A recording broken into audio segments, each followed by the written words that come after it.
আচ্ছা, এটা ছিল এসএসসি লেভেলের একটা অ্যাসাইনমেন্ট। এটা জমা হয়ে গেছে। বেশিরভাগ স্টুডেন্টই প্রথমে একটু ভুল করছিল, পরে কারেকশন দেখায় দেওয়ার পরে সবাই পারছে। ভুল করছিল মান কি হবে আর এটা বুঝতে না পেরে ভুল করছিল। তো তোমার যে কাগজটা বাজার থেকে তুমি কিনছো সেইটার মান দোকানি বলে দিছে 160 গ্রাম পার মিটার স্কয়ার।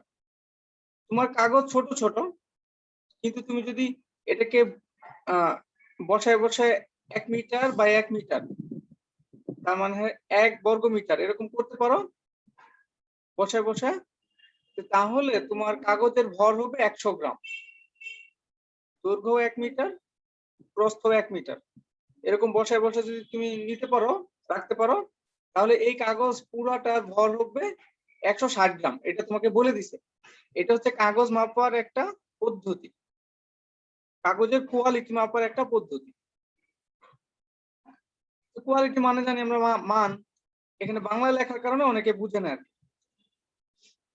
এটা ছিল দোকানির বলে দেওয়া কথা। এবার ঘতে বলছিল প্রশ্নটা কিরকম দেখো, প্যাকেটের গায়ে একটা মান লেখা আছে, দোকানি বলছে একটা, প্যাকেটের গায়ে যদি এরকম লেখা থাকে, লেখা নাই কিন্তু যদি থাকে, যদি মানটা এরকম লেখা থাকে যে 120 প্লাস মাইনাস 0.5, আমাদের এখানে ছিল 160, এভাবেই লেখা থাকবে, প্লাস মাইনাস লেখা থাকবে না। আমাদের প্যাকেটের গায়ে প্লাস মাইনাস সাধারণত লেখা থাকে না। যদি ত্রুটি সহ লেখা থাকতো, মানে মাপতে গিয়ে কতটুকু ত্রুটি করছে কোম্পানি, তাহলে এইভাবে লেখা থাকতো। কোম্পানি এরকম বলে না কখনো যে আমাদের ত্রুটি আছে 0.5। ওষুধের ক্ষেত্রে হয়তো বলে, বা আরো সফিস্টিকেটেড কেমিক্যালের ক্ষেত্রে হয়তো বলে, এই কাগজের ক্ষেত্রে এসব বলে না। যদি বলতো আর কি যে আমাদের এই একটা কাগজ, এটা 1 মিটার বাই 1 মিটার যদি তুমি বসাও, তাহলে 120 গ্রাম, এর থেকে হাফ গ্রাম বেশি অথবা হাফ গ্রাম কম হবে। তার মানে হচ্ছে হাফ গ্রাম কম যদি হয় 119, আর হাফ গ্রাম যদি বেশি হয় তাহলে 120।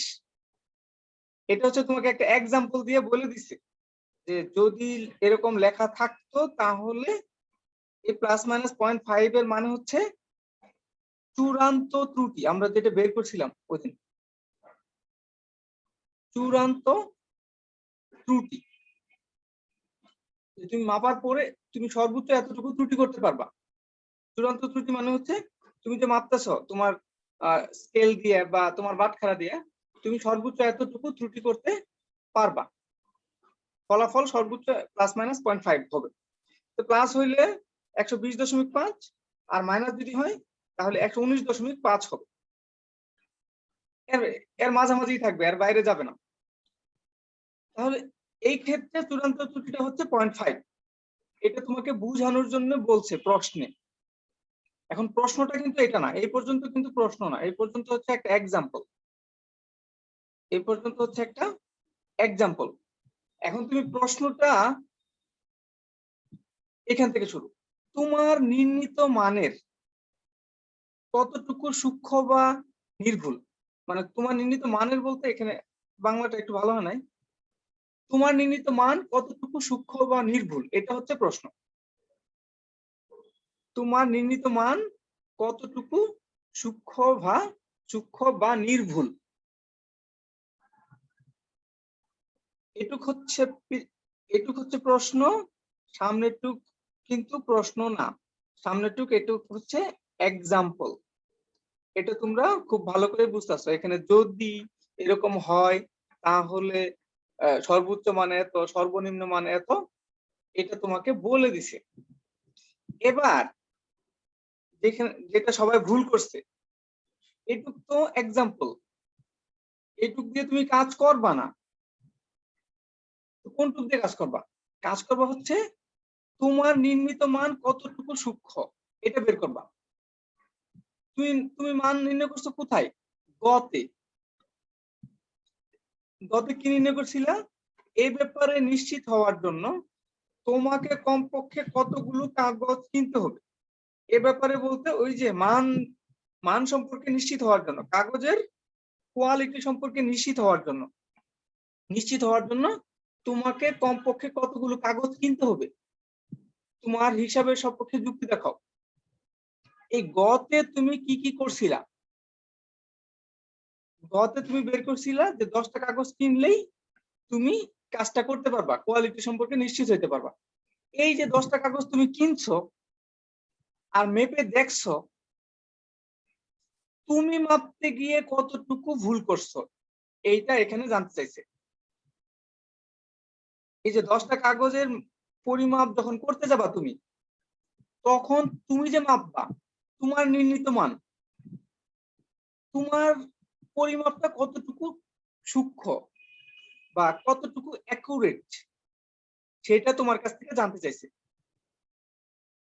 এখন বাচ্চারা যে ভুলটা করছে, তারা মনে করছে যে আমি তো এখানে দৈর্ঘ্য মাপছি, প্রস্থ মাপছি, আর হচ্ছে ভর মাপছি, তাহলে আমার মনে হয় দৈর্ঘ্যের ক্ষেত্রে ত্রুটি বের করতে বলছে, প্রস্থের ক্ষেত্রে ত্রুটি বের করতে বলছে, ভরের ক্ষেত্রে ত্রুটি বের করতে বলছে। এরা মনে করছে এইটা। আসলে কিন্তু আমার মান বলতে দৈর্ঘ্য, প্রস্থ, ভর এসব চাই নাই। আমার মান বলতে চাইছে কাগজের কোয়ালিটি। কাগজের কোয়ালিটি, এই যে গ্রাম পার মিটার স্কোয়ারে কতটুকু গ্রাম, মান বলতে এটা বুঝাইছে। এটা বেশিরভাগ স্টুডেন্ট বুঝতে ভুল করছে। ওরা আর কি, সবাইকে একটু চেঞ্জ দিয়া নাম্বার তো আর কম দেওয়া যায় না, ঠিক করে দিতেছে। তো এখন হচ্ছে যে এই মান নির্ণয় করতে গিয়ে তোমার ত্রুটি কতটুকু, সেটা বের করতে বলছে। দোকানের ত্রুটি তুমি বের করতে পারবা না, কারণ তুমি তো এখন কাগজ নিয়ে কাজ করতেছো না। কাগজ কতটুকু ভর আসলে আছে এ ব্যাপারে আমরা এই প্রশ্ন দেখে বুঝতে পারবো না। গ্যালাক্সি আমাদের সাথে অ্যাড হচ্ছে। ওকে, এখানে দেখো ঘ নাম্বার প্রশ্ন যেটা, মান নির্ণয়ের ত্রুটির ক্ষেত্রে কি কি পয়েন্ট থাকবে সেটা বলে দিছে। এই রুবিক্স থেকে তুমি জানতে পারবা যে তুমি 4 কখন পাবা। তুমি যদি এই কন্ডিশনটা ফুলফিল করতে পারো তাহলে তুমি 4 পাবা। যদি 3 কখন পাবা, যখন তুমি এই কন্ডিশন ফুলফিল করবা। 2 কখন পাবা, আর 1 কখন পাবা। 1 কখন পাবা যদি খালি সূক্ষ্মতা পরিমাপের যে সমীকরণটা আছে, সূক্ষ্মতা পরিমাপের যে একটা সমীকরণ আছে সেটা যদি লিখো তাহলে 1 পাবা।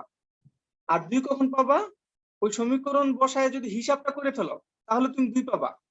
এখন হিসাবটা যদি ভুল হয় তাহলে তুমি 2 পাবা, হিসাবটা যদি সঠিক হয় তাহলে তুমি 3 পাবা। তো 4 কখন পাবা?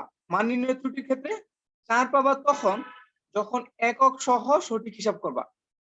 3 নাম্বার হচ্ছে শুধু হিসাব সঠিক হইলেই তুমি 3 পাবা, আর এককটা যদি ঠিক মতো বসাইতে পারো তাহলে তুমি 4 পাবা। বিষয়গুলো একদম নির্দিষ্ট।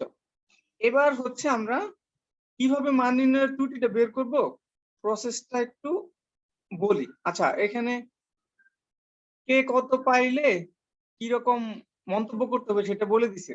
10-এর মধ্যে যদি 9 বা 10 পায় তাহলে সে অতি উত্তম, আর 5-এর কম যদি পায় তাহলে কিন্তু সে ফেল। মানে এবার 50%-এ পাস। 50%-এর কম যদি কেউ পায় তাহলে সে পাস হবে না। তো এই জন্য আরো বেশি টেনশনে ছিলাম, কেউ যদি একটু ভুল করে ফেলে তাহলে ঝামেলা। ওকে, এবার তাহলে আমরা দেখি যে আমাদের মানের কতটুকু ত্রুটি। আমরা যে মানটা বের করলাম 160 গ্রামকে টার্গেট করে, 160 গ্রাম পার মিটার স্কোয়ার, এটাকে টার্গেট করে হিসাব করতেছিলাম আমরা। হিসাব করার জন্য আমরা 10টা পেপার নিছি। 10টা পেপার নিছি, প্রত্যেকটা পেপার হচ্ছে 65 গুণন 75 সেন্টিমিটার সেন্টিমিটার সেন্টিমিটার। এখন অনেকেই মনে করতেছে, গুরুত্বপূর্ণ একটা কথা শোনো, ওই তোমাদের প্রথম দিকের আগের ব্যাচের ওরা ভালোই স্টুডেন্ট, ওরা মনে করতেছে যে আগে যে রাশিটা দিয়েছে এটা তো দৈর্ঘ্য, পরে যে রাশিটা দিয়েছে এটা তো প্রস্থ। আসলে ম্যাথে বা ফিজিক্সে যাই বলো, দৈর্ঘ্য প্রস্থ বলতে এরকম কোনো রাশি নাই, নির্দিষ্ট কোনো রাশি নাই, যে কোনোটা দৈর্ঘ্য হতে পারে, যে কোনোটা প্রস্থ হতে পারে। আসলে হলো একটা ধার, এটা হচ্ছে প্রথম ধার, আর এটা হচ্ছে দ্বিতীয় ধার, দ্বিতীয় ধার। আর উচ্চতা যদি থাকে তাহলে এটা তৃতীয় ধার। দৈর্ঘ্য প্রস্থ উচ্চতা তোমাকে বোঝানোর জন্য বলা হয়েছে, এখানে দৈর্ঘ্য প্রস্থ বলতে কোনো কিছু নির্দিষ্ট না। তোমাদের তো ছোটকালে পড়ানো হয়েছিল যে উচ্চতা ছোট হয়, কিন্তু আমাদের সবগুলো বিল্ডিং এর তো উচ্চতা বেশি দৈর্ঘ্য প্রস্থের তুলনায়। তখন তুমি কি করবা? ওটা উচ্চতা না বলে দৈর্ঘ্য বলবা? বিল্ডিং এর উচ্চতা না বলে দৈর্ঘ্য বলবা? কখনোই না। ওকে, এখন আমরা এই যে এই মাপটাকে জাস্টিফাই করার জন্য চেষ্টা করতেছি, এটা করতে যায় আমাদের ত্রুটি কতটুকু সেটা আমরা বের করতে চাই। এর জন্য আমাদের একটা স্টেপ অলরেডি করে ফেলছিলাম ওই দিন। এখন যেহেতু অ্যাসাইনমেন্ট জমা হয়ে গেছে, তা আমি পুরোটা তোমাদেরকে একবার করে দিচ্ছি, তাহলে আর সমস্যা হবে না। আচ্ছা, তো চূড়ান্ত ত্রুটি পরিমাপের একটা সূত্র শিখছিলাম, কার কার মনে আছে চূড়ান্ত ত্রুটি পরিমাপের সূত্রটা? E divided by 2,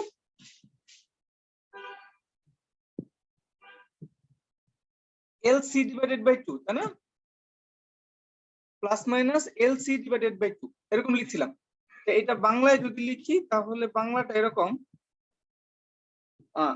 সর্বনিম্ন আমরা কতটুকু মাপতে পারি? সর্বনিম্ন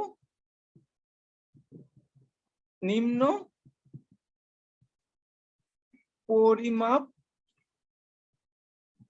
যোগ্য মান, ঠিক আছে? তো চূড়ান্ত ত্রুটি, দৈর্ঘ্যের চূড়ান্ত ত্রুটি পাইছিলাম, দৈর্ঘ্যের ক্ষেত্রে পাইছিলাম আমরা প্লাস মাইনাস 1 সেন্টিমিটার, আর দৈর্ঘ্য বা প্রস্থের ক্ষেত্রে যাই হোক, আর প্রস্থের ক্ষেত্রে ভরের ক্ষেত্রে আমরা পাইছিলাম প্লাস মাইনাস 10 গ্রাম, প্লাস মাইনাস 10 গ্রাম। এখন তোমাদেরকে আমি একটা কোশ্চেন করি, মনে করো তোমার কাছে একটা বড় একটা ফিতা আছে, বড় একটা ফিতা আছে, তো তুমি 1 কিলো, এই যে দৈর্ঘ্য মাপার জন্য যে ফিতাটা, এটা অনেক বড়। এখন 1 কিলোমিটার মাপতেছ আর 1 মিটার মাপতেছ, কোনটার ক্ষেত্রে চূড়ান্ত ত্রুটি কেমন হবে? কেউ কি বলতে পারবা কোনটার ক্ষেত্রে চূড়ান্ত ত্রুটি কেমন হবে? গ্যালাক্সি J72016 নাম লিখে ফেলো।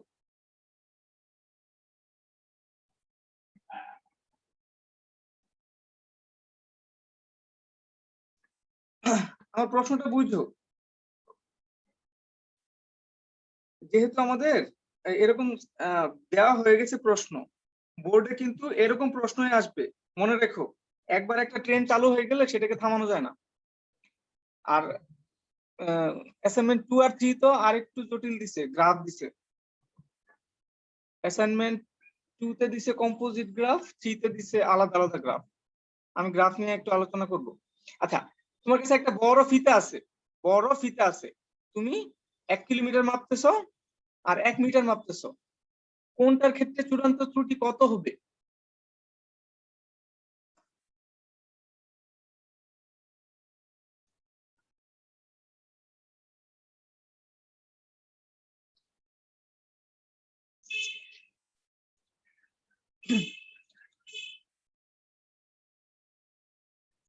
বলো।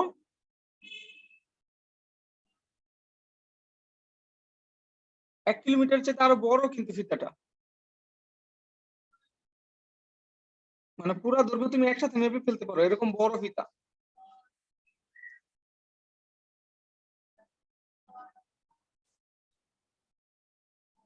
কি কিছু মাথায় আসে না?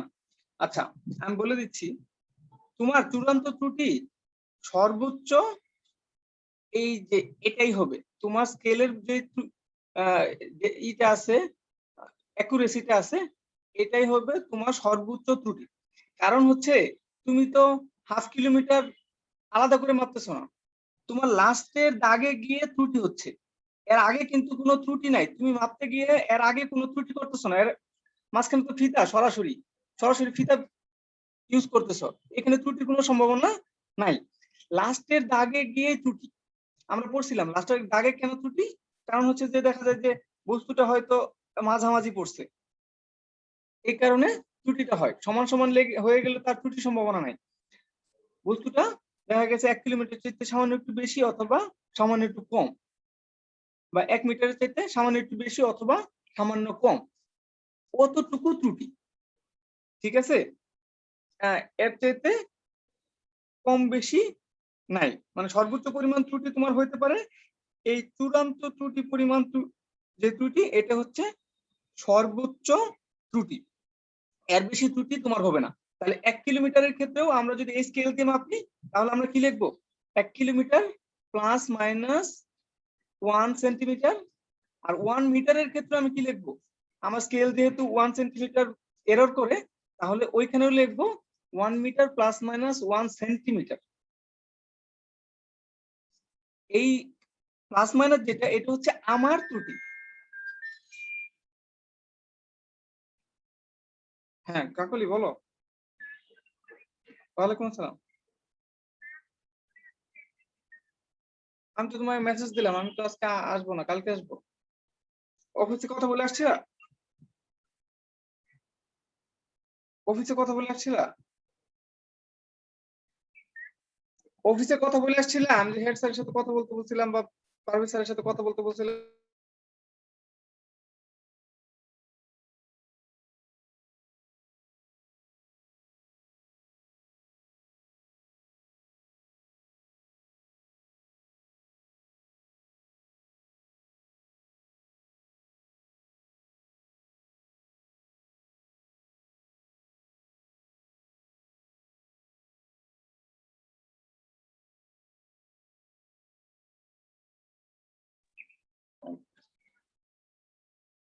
ওই যে একজন অ্যাসাইনমেন্ট দিতে পারে না আর কি। আচ্ছা, তাহলে আমাদের ত্রুটির ক্ষেত্রে আমাদের ডিভাইস বা আমাদের যন্ত্র কতটুকু ভুল করে সেটা হচ্ছে চূড়ান্ত ত্রুটি, কতটুকু মাপতেছি সেটা বিষয় না। ওকে, তাহলে এখন আমাদের 160 গ্রাম পার মিটার স্কয়ার এটা মাপতে গিয়ে কতটুকু ত্রুটি হয়েছে সেটা আমাকে বের করতে বলছে। আমরা কিভাবে তাহলে বের করব একটু দেখি। আমাদের দৈর্ঘ্য কত, প্রস্থ কত, ভর কত, আর এখানে ত্রুটি কত, এটা আমরা একটু এখন লিখব। আমরা দৈর্ঘ্য মাপতে চাইছি হচ্ছে, যেহেতু 10টা বসায়া দৈর্ঘ্য মাপবো, আমরা দৈর্ঘ্য বড়টা আপাতত ধরি, সমস্যা নাই।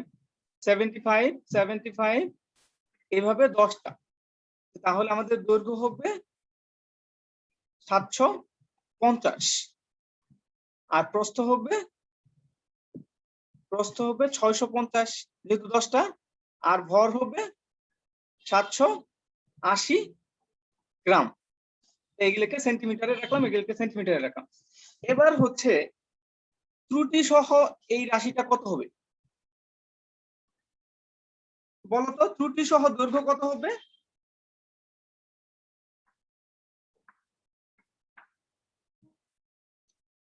কিছুক্ষণ আগে বলে দিলাম।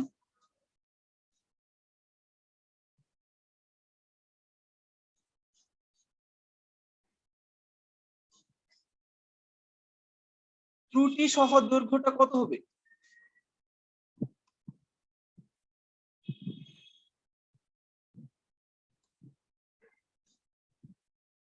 ত্রুটি সহ দৈর্ঘ্য হবে 750 প্লাস মাইনাস 1 সেন্টিমিটার, বা আমি লিখতে পারি 600 সরি 749, তাই না? 749 সেন্টিমিটার বা 751 সেন্টিমিটার। তার মানে আমি 749 সেন্টিমিটার মাপবো অথবা 751 সেন্টিমিটার মাপবো, কারণ আমার স্কেলে ত্রুটি আছে। তো ত্রুটি সহ তাহলে প্রস্থ কত হবে?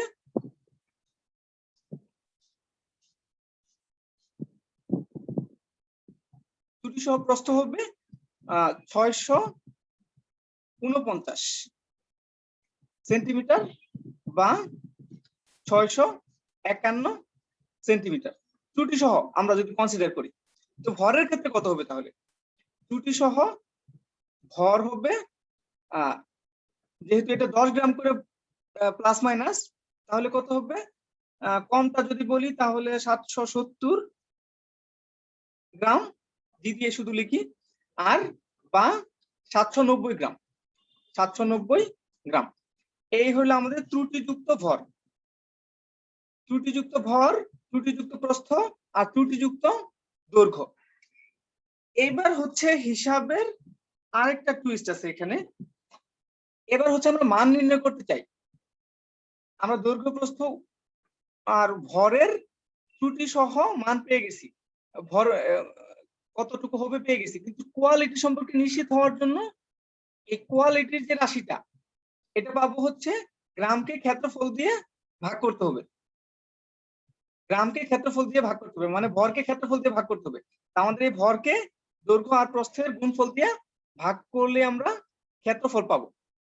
প্রশ্নটা হচ্ছে ক্ষেত্রফল নির্ণয়ের ক্ষেত্রে আমরা কোন মানটা নিব, ভরের ক্ষেত্রে কোন মানটা নিব? খেয়াল করে বিষয়টা, ভরের ক্ষেত্রে আমরা কোন মানটা নিব? দুইটা করে মান পাইছি আমরা, আর দৈর্ঘ্যের ক্ষেত্রে দুটো করে মান পাইছি, প্রস্থের ক্ষেত্রেও দুটো করে মান পাইছি। এখানে কিন্তু মানে চমৎকার একটা ট্রিক্স ইউজ করতে হবে, সেটা আমি তোমাদেরকে দেখাচ্ছি। তো ট্রিক্সটা হচ্ছে, মনে করো আমরা ইয়ের ত্রুটির ক্ষেত্রে ছোট ত্রুটি বের করতে চাই, তাহলে কি লিখবো? সম্ভাব্য ছোট ত্রুটি, সম্ভাব্য ছোট ত্রুটি। তো সম্ভাব্য ছোট ত্রুটি তাহলে কিভাবে হবে? ত্রুটি বের করতে যদি চাই, মানে কোনো একটা সংখ্যা, ছোট সংখ্যা, এই সংখ্যাটা ছোট ত্রুটি, মানে এই সংখ্যাটা ছোট হবে, যতটুকু ত্রুটি এটার পার্সেন্টেজ দিয়ে দিলাম। এই সংখ্যাটা ছোট বানাতে চাই সবচাইতে, তাহলে আমাদের কি করতে হবে? কোন একটা সংখ্যাকে যদি ছোট বানাতে চাই, তাহলে আমাদের তো হর নিচে উপরে লব, লব পাবো। লব হচ্ছে আমাদের ভর আর হর হচ্ছে আমাদের ক্ষেত্রফল, তাই না?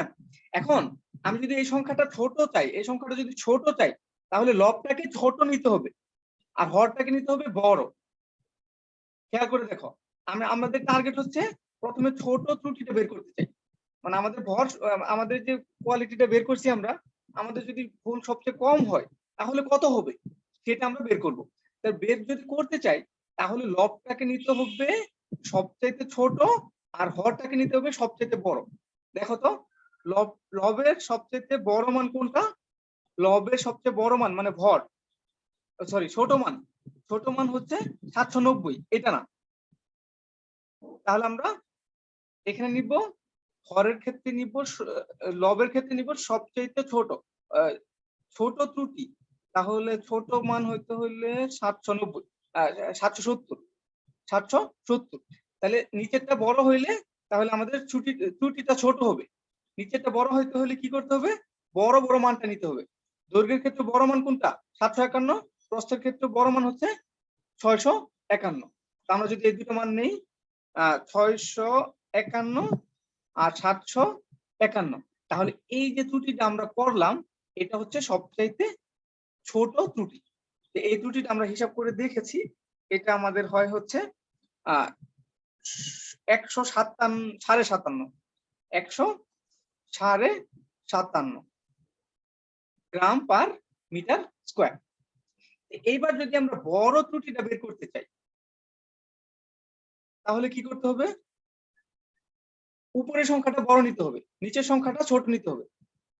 উপরের সংখ্যাটা বড়, নিচের সংখ্যাটা ছোট। এবার আমরা বড় ত্রুটি, মানে আমরা যে মাপতেছি এর মধ্যে যদি সবচেয়ে বড়, মানে সব দিক দিয়ে খালি বেশি ভুল করছি, তাহলে আমাদের সম্ভাব্য বড় মানটা কত হবে? তাহলে কি হয়েছে? তাহলে বড় মানটা যদি চাই আমরা, উপরে নিতে হবে বড় মানটা। আমাদের বড় মানটা ছিল 790, 790 উপরের মানটা, তাহলে এই মানটা আমরা নিব না। তাহলে এখন নিব আমরা এখানে 790, আর নিচে যদি ছোট সংখ্যা দিয়ে ভাগ করি তাহলে আমাদের এই ত্রুটিটা বড় হবে, এই মানটা বড় হবে, তাই না? নিচে যদি ছোট সংখ্যা দিয়ে ভাগ করি উপরে, তাহলে এই পুরা সংখ্যাটা বড় হবে। তাহলে 749 আর হচ্ছে 649, এটা যদি ভাগ করি তাহলে আমাদের এই মানটা সবচেয়ে বড় হবে।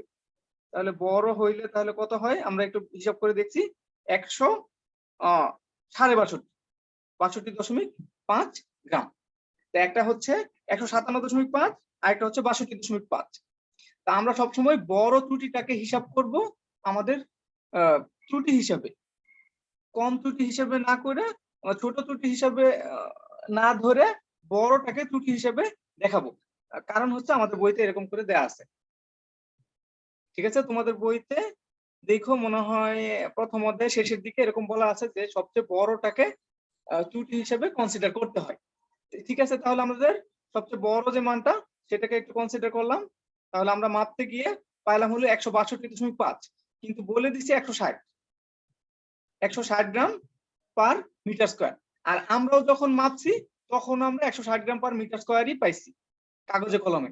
যখন আমরা মাপছি দেখছি যে 780 কে যদি 750 গুণন 650 দিয়ে ভাগ করি তাহলে দেখা যায় 160 হয়, 160 গ্রাম পার মিটার স্কয়ার হয়। এখন আমরা মেপে ফেললাম 160 গ্রাম পার মিটার স্কয়ার।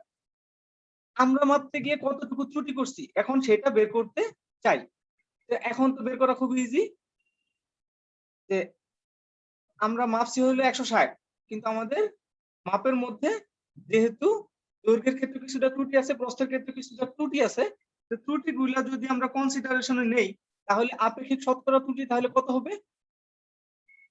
আপেক্ষিক শতকরা ত্রুটি, আপেক্ষিক শতকরা ত্রুটি আমরা ত্রুটি সবসময় শতকরা হিসেবে প্রকাশ করি। তাহলে আপেক্ষিক শতকরা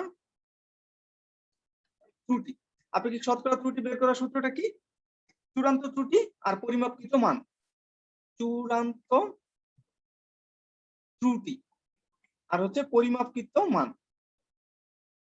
পরিমাপকৃত মান। চূড়ান্ত ত্রুটি কত? 162 থেকে যদি আমরা 160 বাদ দিই যে মানটা পাওয়া যায় সেটা হচ্ছে চূড়ান্ত ত্রুটি। তাহলে এখানে পাই আমরা 2.5 আর পরিমাপকৃত মান হচ্ছে 160। আচ্ছা, এর সাথে 100% যোগ আছে, গুণ আছে। ওকে, তাহলে চূড়ান্ত ত্রুটি আমরা পেয়ে গেছি 2.5 আর পরিমাপকৃত মান হচ্ছে 160 কিন্তু 100%। এটা হচ্ছে আমাদের আপেক্ষিক শতকরা ত্রুটি। এই সূত্রটা লিখলে তুমি 1 মার্কস পেয়ে যাবে। এবার এই মানটা যদি আমরা বের করি,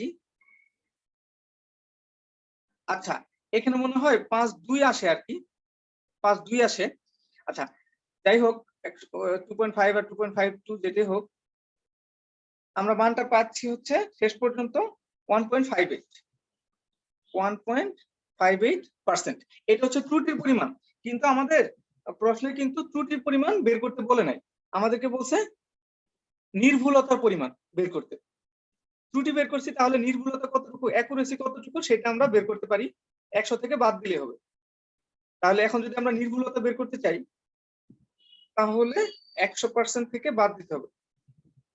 তাহলে নির্ভুলতাটা বের করে ফেলি। তাহলে নির্ভুলতা সমান 100 মাইনাস 1.58% সমান সমান 98.42%। এটা আসলে আমাদের কাছে চেয়েছে যে আমরা মান নির্ণয় করতে গিয়ে কতটুকু নির্ভুল ভাবে মাপতে পারছি। আমাদের যেহেতু ওই স্কেলের বা ভর নির্ণয়ের যে বাটখারাটা আছে এর যে কিছুটা অ্যাকুরেসিতে প্রবলেম আছে, এর মাধ্যমে মাপতে গিয়ে আমাদের ত্রুটির পরিমাণ কতটুকু এটাই আমাদের কাছে জানতে চাইছিল।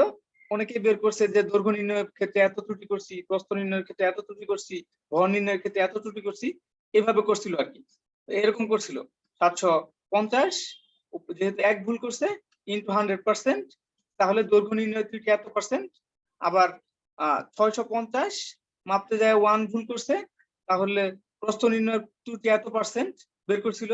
আবার যেহেতু 780 নির্ণয় করতে যায় 10 গ্রাম ভুল করছে, তাহলে ভর নির্ণয়ের ত্রুটি এত পার্সেন্ট, এভাবে বের করছিল। এটা আসলে চাই নাই, আমাদের কাছে চাইছে অ্যাকুরেসি, মান নির্ণয়ের অ্যাকুরেসি। তো মান নির্ণয়ের নির্ভুলতা এটাই।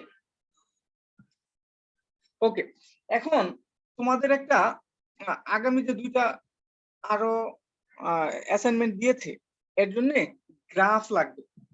গ্রাফের ক্ষেত্রে আমি তোমাদের একটা এইচডব্লিউ দিচ্ছি, আমি একটু দেখাও দিচ্ছি। এখন গ্রাফের ক্ষেত্রে তোমরা 3টা গ্রাফ এইচডব্লিউ করবা, তাহলে আমার আর বুঝাইতে হবে না গ্রাফ কোথায় বাঁকা হবে কোথায় সোজা হবে। একটা হচ্ছে y = x, এটা করবা। দুইটা হচ্ছে 2 নাম্বার হচ্ছে y = x², এটা করবা। আর 3 নাম্বার হচ্ছে x² + y² = 2। আচ্ছা 2 না দিয়ে 4 দিই, এটা করবা। এই 3টা গ্রাফ প্র্যাকটিস যদি কেউ করে তাহলে আর প্রবলেম হবে না। দেখো আমি সামান্য একটু বলি তোমরা কোথায় ভুল করো একটু বলে দিচ্ছি। আমি 3 নম্বরের ক্ষেত্রে তোমরা যে ভুলটা করবা, মনে করো এটা একটা গ্রাফ পেপার, ঠিক আছে? তোমরা সবাই জানো যে x² y² আর 4 যেহেতু আছে তাহলে এটা 2²। এভাবে যদি লিখি তাহলে এটা একটা বৃত্ত যার ব্যাসার্ধ 2, এটা কিন্তু সবাই জানে। কিন্তু যখন গ্রাফে আঁকবে তখন কি করবে, মান যখন বসাবে না, x y এর মান যখন বসাবে, তো x এর মান যখন 0 বসাইলো তখন y এর মান হচ্ছে +-2। আবার যখন y এর মান 0 বসাইলো x এর মান আসছে +-2। এটা সবাই জানে, সবাই জানে।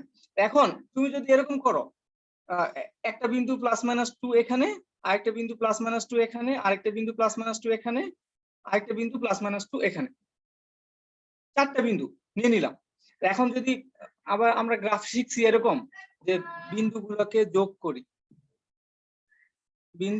যোগ করি তাহলে কি হয়ে যাবে, গ্রাফ হয়ে যাবে। তাহলে কি এটা কি হয়েছে যে এটা তো আমাদের বৃত্ত হওয়ার কথা? আমাদের তো আমরা নিশ্চিত এখানে গ্রাফটা বৃত্তের, কিন্তু আমাদের তো চতুর্ভুজ হয়ে গেল বা বর্গক্ষেত্র হয়ে গেল। এই ক্ষেত্রে আমরা কি ভুল করছি কে বলতে পারবা?